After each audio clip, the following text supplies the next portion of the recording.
বন্ধুসকল অসম টেক চেনেলৰ আন এটা ভিডিঅ'লৈ সকলোকে পুনৰবাৰ স্বাগতম জনাইছোঁ। আশা কৰোঁ আপোনালোক সকলোৱে ভালে আছে। আজিৰ এই ভিডিঅ'টোত মন্টা ডিভাইচৰ RD ছাৰ্ভিচ ছাবস্ক্ৰিপশ্যন কি ধৰণে ৰিনিউ কৰা হয় তাক দেখুওৱা হ'ব। মন্টা ডিভাইচটো কম্পিউটাৰত কানেক্ট কৰাৰ পিছত আপুনি এটা এই ধৰণৰ ইৰৰ দেখিবলৈ পায় নেকি? 1001 Your RD subscription is expired বুলি যদি দেখিবলৈ পায় তেন্তে বুজিব লাগিব যে আপোনাৰ RD ছাৰ্ভিচটো এক্সপায়াৰ হৈ গৈছে। তেন্তে আহকচোন জানো RD ছাৰ্ভিচ কি ধৰণে ৰিনিউ কৰা হয়। প্ৰথমতে চাৰ্চ কৰিব মন্টা RD ছাৰ্ভিচ ৰিনিউৱেল বুলি। চাৰ্চ কৰাৰ পিছত পে'মেণ্ট ছাৰ্ভিকো বুলি এটা লিংক ওপৰতে দেখিবলৈ পাব। এই লিংকটোত ক্লিক কৰি দিব। লিংকটো ক্লিক কৰাৰ পিছত আপোনাৰ সন্মুখত এটা এই ধৰণৰ পেজ খোল খাব। ইয়াতে দুটা অপশ্যন দেখিবলৈ পাব, RD ছাৰ্ভিচ আৰু RMI বুলি। ইয়াৰে RD ছাৰ্ভিচটো চিলেক্ট কৰি ল'ব।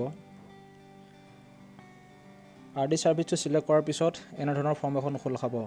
ইয়াত প্ৰথমতে দেখাব পে'মেণ্ট ID। যদি আগতে আপুনি পে'মেণ্ট কৰা আছে তেনেহ'লে আপোনাৰ ID থাকিব, IDটো দি পেলাই আপুনি ছাবস্ক্ৰিপশ্যন ল'ব পাৰিব। আৰু যদি আপোনাৰ আগতে কোনো পে'মেণ্ট কৰা নাই তেতিয়াহ'লে আপুনি ইয়াত সম্পূৰ্ণ আপোনাৰ নিজৰ নাম ঠিকনাখিনি ফিল আপ কৰি পেলাই পে'মেণ্ট কৰিব লাগিব। আৰু এইটো কেনেধৰণে কৰা হয় আহকচোন ভিডিঅ'টোত চাওঁ। ইয়াৰে প্ৰথমটো বক্সত কোম্পানী নেম, ইয়াত আপুনি কি কাম কৰে সেই নামটোৰ বিষয়ে লিখিব পাৰিব, নহ'লে আপুনি নিজৰ নামটো ব্যৱহাৰ কৰিব পাৰিব। তাৰপিছত নিজৰ মোবাইল নম্বৰটো লিখি ল'ব। মোবাইল নম্বৰটো লিখাৰ পিছত নিজৰ ইমেইল আইডিটো লিখিব।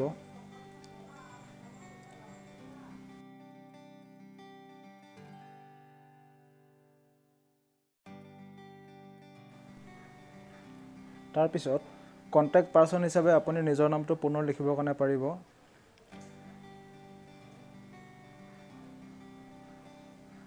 তাৰপিছত যদি আপোনাৰ GST নাম্বাৰ আছে নাম্বাৰটো ব্যৱহাৰ কৰিব, আৰু যদি নাই তেতিয়াহ'লে কোনো কথা নাই। ইয়াৰ পিছত আপোনাৰ ডিভাইচটোৰ চিৰিয়েল নাম্বাৰ ইয়াত এড কৰিব লাগিব। যদি আপুনি আপোনাৰ ডিভাইচটোৰ চিৰিয়েল নাম্বাৰটো নাজানে তেতিয়াহ'লে আপুনি ডিভাইচটোৰ বেক চাইডে চালে দেখা পাব, আৰু যদি কাৰোবাৰ বেক চাইডে ডিভাইচটোৰ নাম্বাৰটো মচা গৈছে তেতিয়াহ'লে চাওক ফৰ উইণ্ড'জ ছিষ্টেম বুলি লিখা আছে যে কি ধৰণে আপুনি ডিভাইচৰ নাম্বাৰটো উলিয়াব পাৰিব, সেই হিচাপত আপুনি উলিয়াই ল'ব লাগিব। আৰু মোবাইলৰ কাৰণে আছে এণ্ড্ৰইড ছিষ্টেম, তাৰ বাবে আপুনি ডিভাইচটো মোবাইলত কানেক্ট কৰিব লাগিব। আমি যিহেতু কম্পিউটাৰৰ দ্বাৰা এই কামখিনি কৰিম, গতিকে আহক কম্পিউটাৰৰ দ্বাৰা কি ধৰণে চিৰিয়েল নম্বৰ উলিওৱা হয় তাক আমি জানি লওঁ। প্ৰথমতে আপোনাৰ নিজৰ মাই কম্পিউটাৰত যাব, আৰু ইয়াত লিখা আছে ডিছ PC বুলি, তাত যাব। যোৱাৰ পিছত আপুনি C ড্ৰাইভত যাব। C ড্ৰাইভত যোৱাৰ পিছত প্ৰগ্ৰাম ফাইলছত যাব। তাৰপিছত যাব আপুনি মন্টা বুলি যিটো ফ'ল্ডাৰ আছে তাত যাব আপুনি MF100ত যাব। তাৰপিছত যাব আপোনাৰ ড্ৰাইভাৰত, তাৰপিছত যাব MF100 টেষ্ট বুলি যিটো অপশ্যন ফ'ল্ডাৰ আছে তাত যাব। তাৰপিছত আপোনাৰ ইয়াত এটা EXE ফাইল দেখাব মন্টা FMS100 বুলি, এইটো ক্লিক কৰিব। মনত ৰাখিব এইটো ক্লিক কৰাৰ সময়ত আপোনাৰ ডিভাইচটো কম্পিউটাৰৰ সৈতে কানেক্ট হৈ থাকিব লাগিব, তেতিয়াহে আপোনাৰ চিৰিয়েল নম্বৰ ইয়াত শ্ব' কৰিব। এইটো হৈছে আমাৰ চিৰিয়েল নম্বৰ 4501761। ঠিক আছে, আমি এই নাম্বাৰটো নোটপেডত লিখি লওঁ। প্ৰথমতে লিখি পেলাই আমি কপি কৰি পেলাই তাত আমি পেষ্ট কৰি দিম।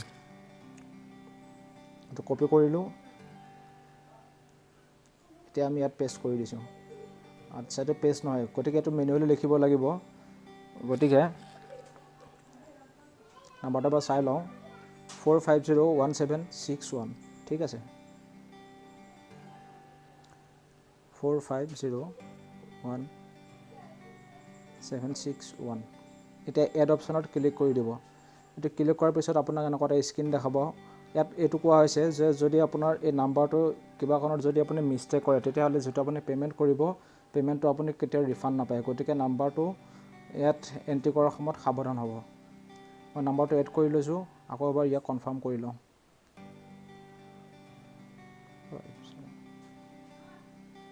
ঠিক আছে,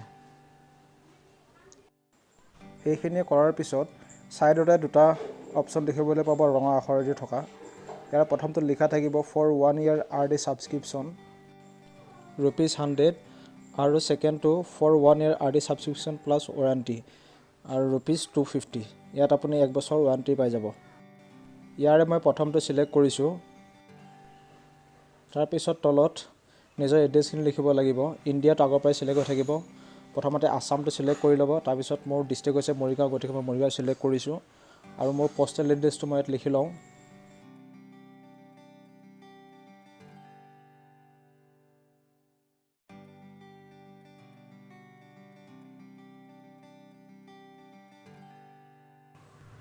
ইয়াৰ পিছত নিজৰ পিনক'ডটো লিখি পে' নাও বটনত ক্লিক কৰি দিব।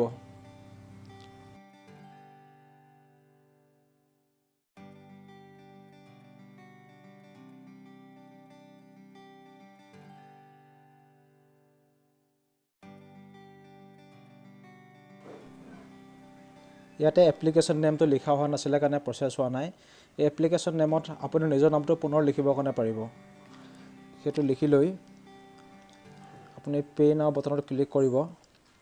ইয়াতে আপোনাৰ একচেপ্ট কৰা বুলি আহিব, একচেপ্ট কৰি দিব। একচেপ্ট কৰাৰ পিছত আপোনাৰ পে'মেণ্ট কৰাৰ অপশ্যনটো আহি যাব। পে'মেণ্ট কৰিবলৈ আপোনাক ইয়াত কেইবাটা অপশ্যন দেখাব। মই যিহেতু UPI দ্বাৰা পে'মেণ্ট কৰিম, গতিকে পে'টিএম UPI দ্বাৰা পে'মেণ্ট কৰিম, গতিকে মই মোৰ নিজৰ UPI আইডিটো ইয়াত মেনশ্যন কৰি লৈছোঁ। তাৰপিছত ভেৰিফাই কৰি ল'ব লাগিব। এতিয়া ভেৰিফাই কৰি দিলোঁ। ভেৰিফাই কৰাৰ পিছত প্ৰচিড বুলি ইয়াত ক্লিক কৰিব লাগিব। প্ৰচিডত ক্লিক কৰাৰ পিছত আপোনাৰ মোবাইলত এটা ন'টিফিকেশ্যন যাব পে'মেণ্টটো কৰিবৰ কাৰণে। মোৰ মোবাইলত ন'টিফিকেশ্যন আহিছে, মই এইটো পে'মেণ্ট কৰি দিছোঁ। ইয়াৰ পিছত আপুনি অকণমান ৰখিব। অলপ সময় অপেক্ষা কৰাৰ পিছত এই ধৰণে আপোনাৰ পে'মেণ্টটো কমপ্লিট হোৱা বুলি ইয়াতে শ্ব' কৰিব। এই ৰিচিপ্টখন আপুনি ছেভ কৰি থ'বৰ কাৰণে পাৰে। এইটোৱে আছিল প্ৰচেছ। এইখিনি প্ৰচেছ কৰি ল'লেই আপোনাৰ ছাবস্ক্ৰিপশ্যনটো ৰিনিউৱেল হৈ যাব। আহকচোন এতিয়া আমি আটাইবিলাক ক্ল'জ কৰি চাওঁ আমাৰ ডিভাইচটো কাম কৰিছেনে নাই। ইয়াৰ বাবে মই আটাইবিলাক উইণ্ড'জ ক্ল'জ কৰি দিছোঁ। ক্ল'জ কৰাৰ পিছত আপুনি আপোনাৰ ডিভাইচটো এবাৰ কম্পিউটাৰৰ পৰা ডিছকানেক্ট কৰি পুনৰ কানেক্ট কৰি ল'ব। কানেক্ট কৰাৰ পিছত আপোনাক দেখাব যে framework is ready to use. ঠিক আছে, এই ধৰণে আপোনাৰ মানে ৰিনিউৱেল প্ৰচেছটো হৈ গৈছে। যদি ভিডিঅ'টো ভাল পাইছে তেন্তে লাইক কমেণ্ট কৰিবলৈ নাপাহৰিব, কাৰণ আপোনালোকৰ লাইক কমেণ্টবোৰ পালেই এই ধৰণৰ ভিডিঅ' বনাবলৈ মন যায়। আৰু চেনেলটো ছাবস্ক্ৰাইব কৰি ল'ব। ধন্যবাদ।